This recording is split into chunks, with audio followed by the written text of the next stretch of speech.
Hey guys, I know this video is a little different than my normal videos, but I haven't really seen anyone talking about this. I just kind of wanted to throw it out there.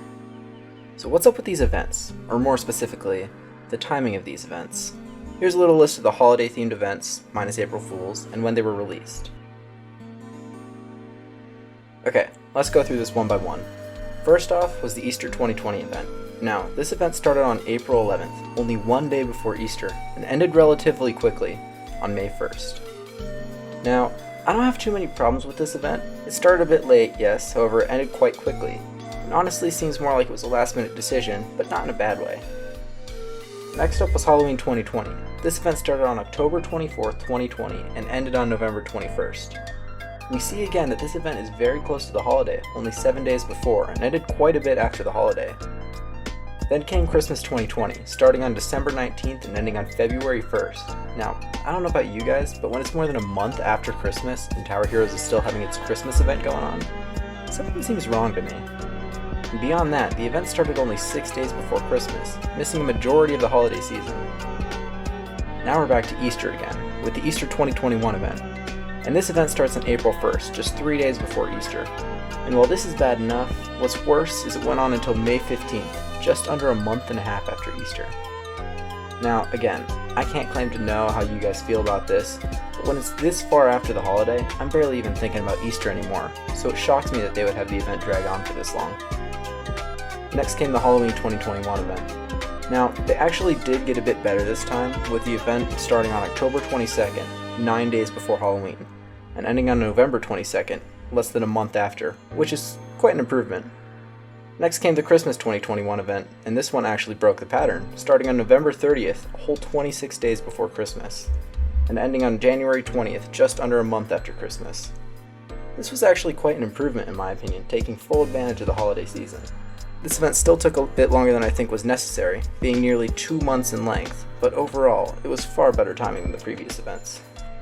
Now, just to clarify real quick, I don't necessarily have a problem with longer events, as longer events can lead to a more enjoyable event with there being less stress, you having more time to complete the event. My problem, however, comes in the fact that it's labeled as a Christmas event, because when it gets too far away from the actual holiday itself, this phrase tends to lose its meaning, at least to me. Anyways, getting back on topic, the next event to pop up is the Easter 2022 event, which lasted from April 16th, just one single day before Easter, and ended on May 25th, more than a month after Easter. Yet again, they've fallen back to making the event just before the holiday. Then came the Halloween 2022 event, which lasted from October 23rd, 8 days before Halloween, and ended on November 30th. The fact that two events surrounding holidays just under 2 months apart would have this overlap just baffles me. To me, it feels like they're elongating the event as much as possible, instead of working on what could be more meaningful updates that could extend the game's longevity, instead of relying on the brief highs that come from these events. Now, Christmas of 2022 actually had one of the best timings of the event so far, at least somewhat. The event began on December 9th and ended on January 31st. The start date of this event, in my opinion, was probably one of the best of any event, being 16 days before Christmas. This had the event start decently well into the holiday season, not so early to where it seemed unnatural, but not so late as to seem last minute. My only gripe with this event is that it ended fairly late, ending a little over a month after the holiday, seeming a little like they were milking the event.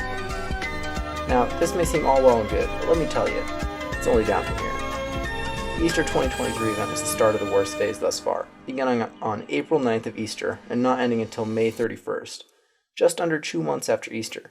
This seems completely unnecessary and not well thought out, and honestly kind of annoying. I really don't want to be going into summer break, hopping on Roblox, and seeing an Easter event thrown into my face. That just doesn't feel right to me. Next came the Halloween 2023 event, which began on October 29th, just 2 days before Halloween, and ended on December 1st. Can someone please tell me whose idea it was to have a Halloween event end in December? Because that's just wrong. Next came the Christmas 2023 event, which disappointed me in its release date. Christmas events so far have been the ones with decent release dates. This one, however, was different, only releasing on December 23rd, just 2 days before Christmas, and didn't end until February 28th, more than 2 whole months after Christmas. It just astounds me how we were nearly upon spring, and we still had an event surrounding a holiday from early winter. Now, next up is the worst offender of all, the Easter 2024 event. This event didn't actually release until the day after Easter. The holiday was literally over before the event even released. Now, To be fair, this was most likely due to bug fixes and the event being incomplete, but that's not really the issue here. The issue is that this has been happening for nearly every event throughout Tower Hero's lifetime. And finally, the most recent event, at the time of writing the script, is the Halloween 2024 event. Now this event, while at least not being released after the holiday, still only released on the 31st, the day of the holiday. And what's worse, it again didn't end until the 1st of December. The fact that these events start out so late and go on way after they need to just annoys me a little. Now, in the end, I do understand that Tower Heroes is ran by only a few people, and that there's only so much that they can do. Sometimes, though, it just gets under my skin a bit. No matter what, though, Tower Heroes still does remain one of my favorite games, even if it does have its flaws. I mean, no hate to the devs with this. I'm just pointing out an issue that I find rather annoying, but through it all, I still believe Tower Heroes remains one of the best tower defense games on Roblox. And on that note, I hope you guys enjoyed this quite different style of video. If you enjoyed, make sure to like and subscribe. Man, that feels so cringy to say.